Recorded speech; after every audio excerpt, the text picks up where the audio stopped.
Do you have trouble trying to figure out how to run your ads effectively? Howdy y'all, it's Aaron here. I hope you are doing well. In this episode, I'm going to show you 5 major clothing store ad mistakes and how to avoid them.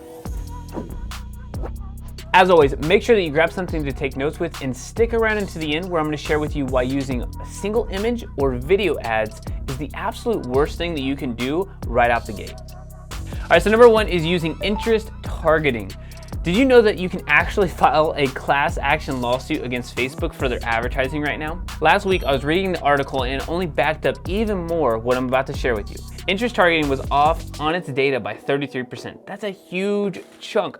So let me paint a picture for you. Imagine you wanted to target boutiques or Nike with your Facebook ads. Turns out only 67% of those people you wanted to target were actually in that group or in that pool of people that you wanted. The biggest reason why you have to stay away from interest targeting is because it's unstable. You can have amazing results for 2 to 3 days, heck, even 2 to 3 weeks. But at least on this channel, our goal is to help you have a sustainable business for years, not months. So stay away from interest targeting and stick around until the end. I'm gonna share with you what to do instead of interest targeting. All right, before we cover the second biggest mistake with your Facebook ads, I just want to say howdy. My name is Aaron. I'm one of the co-founders here at Bit Branding, and we're an e-commerce growth agency that specializes in helping clothing stores grow and scale profitably online. Now, make sure that you hit that subscribe button and turn on notifications so you don't miss out on any of the latest strategies for clothing stores. We drop new content for you every single week. All right, so number 2 is turning off your ads after 3 days. So you see ads underperforming, and then some guru told you 3 years ago that you only need to run ads for 72 hours to see if the ads actually work. That's no longer true.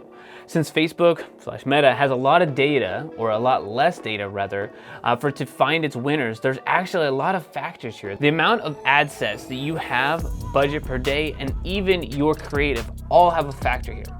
Do the hard work on the front end by setting up your campaign and making great creative decisions. If you do that, then you should feel confident about running your ads for 10 to 12 days.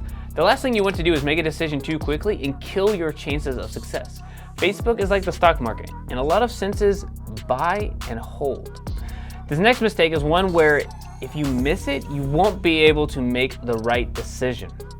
And not being able to make the right decision while your ads are already running puts you in a deficit and also puts you in a disadvantage to other people who are running ads. So, number 3, not using one-day click attribution. I know, this is a bunch of jargon, which is why I'm gonna jump in Ads Manager and show you exactly why this is, what this is, and why it's an issue, and simply how to fix it. All right, so now that we get into Ads Manager, I don't really want to pay attention too much to like what's actually happening here other than this 7-day click. So for example, this is a page post engagement campaign. It's just really promoting their about video. But as you can see here, this is a 7-day click and it will tell us, let me just read this for you. So it says the attribution setting is a finite period of time during which conversions can be credited to your ads and used to inform campaign optimization. So, for example, with a 7-day click setting, our system will learn from conversions that happen within 7 days and show ads to people most likely to convert within 7 days. Multiple attribution settings can be selected for reporting. So what this means is that if you're running an ad, you're telling Facebook, find somebody who's likely to make a decision within 7 days versus 1 day. For most clothing stores, you want to focus on using the 1-day click here. 1-day click or 1-day view, because people should be able to buy those clothes or make a decision like that within 1 day. Also, if you're running any other type of marketing, for example, Klaviyo and through email marketing, or Attentive or Klaviyo for SMS, anything else, those attribution windows should be 1 day as well, because you need to know, was this ad delivering the actual result, or was it email, or was it SMS? Who's actually going to get the sale? Because for the Facebook ad, if it says it gets a purchase and then email says it gets a purchase and then SMS says it gets a purchase, you would assume that there's 3 purchases. But it really could just be one where all 3 of them attribute themselves, right, as they would like to do, towards getting and generating the actual sale. Now, the reason you don't want that is because you didn't get 3 sales. You need to be able to determine which of the platforms is actually generating real revenue for you. So focus on the 1 day click. 7 day click makes sense if you're buying something super high ticket or something that can't be made as far as a decision within 1 day, meaning like something that's over a couple $1,000s or over a couple $100, right? For most of you guys, if you're selling a t-shirt or if you're selling a hoodie or a hat, right, if they're gonna spend less than $100, choose the 1 day click or view option. But before we jump into number 4, and one of the biggest mistakes even advanced Facebook ad gurus make, I wanted to tell you guys about our free masterclass training for clothing stores that will walk you through the 5 pillars that you must have in place for your online store to scale consistently and profitably no matter what is going on in the world. Once you go through that training, you'll have the opportunity to actually sit down with me or somebody on our team to walk through your own personalized strategy. It is super valuable for not only you, but also helpful for me to help create better videos for you guys. So the link for that is in the description down below. All right, so number 4 is using single post IDs to run an ad. This is a big mistake I see with almost every single ad account that we get into. Let me pull up an ads manager and walk you through the reason why this isn't the best choice for you and your business. Then with number 5, I will show you how to fix all of this and start running successful ads. So let's jump into Ads Manager. All right, so now that we're inside of Ads Manager, I wanna just show you a quick breakdown of like what we would do instead, but really what the post ID. So the post ID that you have, and let me show you what that means actually. So for example, if we go into these new arrivals, there's multiple ads. This is actually not an individual post ID. This is more of a dynamic creative ad. But let me show you what a post ID is, and then let's talk about why it wouldn't be effective to actually start with this. We don't have this campaign set up that way, but I do want to show you what it looks like. So this particular campaign, I would grab this post ID right here at the end. This is the actual post ID specific. And what's interesting about this post ID is that if we didn't know if this was going to do well, like for example, like this image is obviously doing well. It's got 32 engagements, it's got 1 share.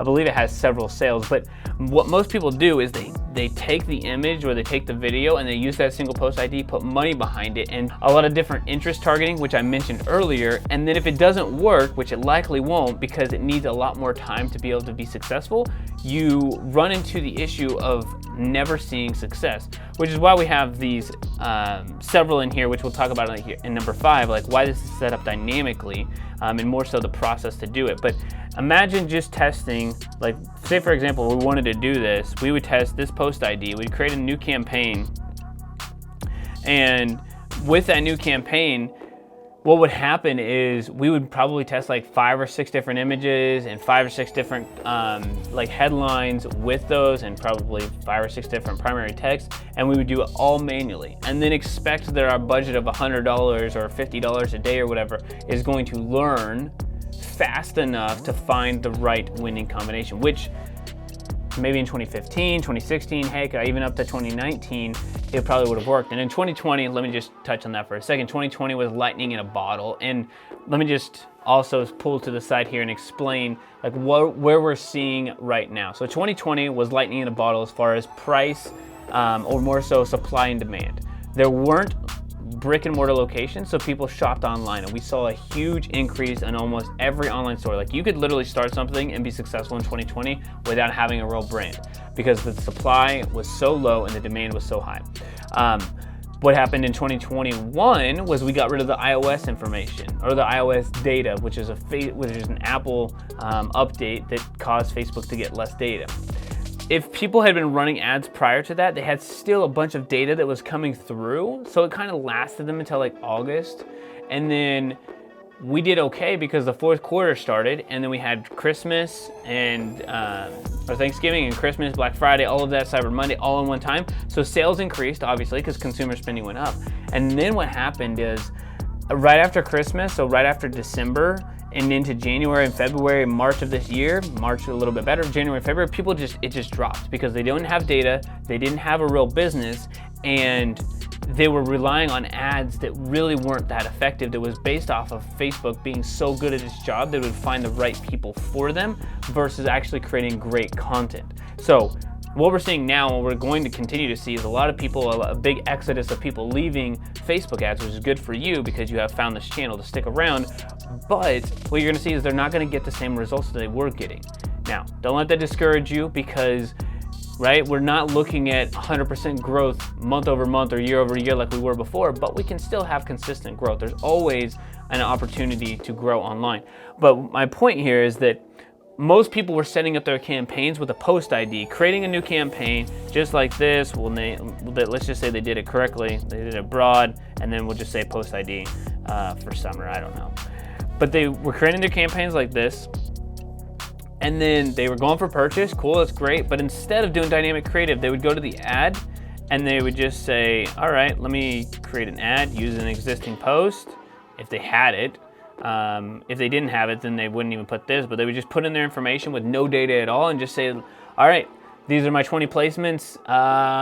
Let me just run it. And the problem becomes, it isn't going to get enough conversions for Facebook to be able to make a decision on whether or not this can show it to more people because people are resonating with it. Now, there's a lot of other factors here, like your website, the load speed of that site, the offer on the ad. There's a lot of other things here that are going into play, but vast majority of people were using post IDs and single videos and single images to try to grow the business, and it no longer works. So don't do that anymore. Don't use single post IDs. And then, like I said, in number 5, I'm gonna show you what to do instead, and really more so the process around it. All right, so number 5, the one you've been waiting for, the absolute biggest mistake clothing stores are making with their ads is not having a proven process for running those ads. Tell me if this sounds like you. You find some content or create it from another clothing store you saw online, right? So you're copying their ads. You write some copy for it, potentially copying somebody else's ads, then pick a ton of interest targeting, right? Boutiques, clothing stores, streetwear, maybe you're a brand who's got hip hop, you're like Drake, you target all these people, Nike, and you set your budget to $30 to $100 per day. And if you're doing CBO, then great, but a lot of times you're doing budget at the ad set level versus at the campaign level. But let's just say you actually got all of that correct, and you just were focused on the CBO. But if that's you, or you said yes to even one of these, then I'm gonna help you. Let me walk you through the 3-part proven process for running Facebook ads for your clothing store. All right, so I'm just gonna write it out just in a plain Google Doc because I think it's also just one, transparent and easy, and it also just tells you, like, if it wasn't digital, I just write it on a piece of paper. The process does not matter nearly as much as the fact that you need to have an actual process. So write it down. If you say you have a process, but it isn't written down, then you really don't have a process. So think about it that way. And copy ours, it doesn't really matter. So we're gonna start out with what's called BAT, which what we call is our brand awareness testing. There we go, if I can spell. And with this brand awareness testing, we're testing headlines, we're testing new photos, graphics, videos, TikTok style videos. They're all their own category at this point. Primary text. But what we're doing is we're taking the creative and we're taking the copy and we're putting it into a brand awareness campaign, and we're running it at, like, $10 a day for 3 or 4 days, whatever, until we reach enough people to give us an indication of what is going to be the best. So which headline is the best, which photo is the best, which video is the best, whatever those are, right? So anything that's above average, we'll take and move into this next step. So this next step is called, there we go, dynamic creative testing, which if you've watched any of our other videos, you know that we do a lot of dynamic creative testing, collection style videos. All of those types of videos have more of a breakdown of how to build those campaigns, more advanced strategies, everything. So make sure that you check those videos out. But let me walk you through the dynamic creative testing. So what it does is this takes the best elements, so the best individual, let me put that, best individual elements from the BAT test. And then what it does is we put it inside of Facebook, and inside of Facebook, it's going to create a dynamic creative test. So let me move over here and I'll show you. So dynamic creative test, not this, I'll close this out here. I'm gonna scroll over, dynamic creative test.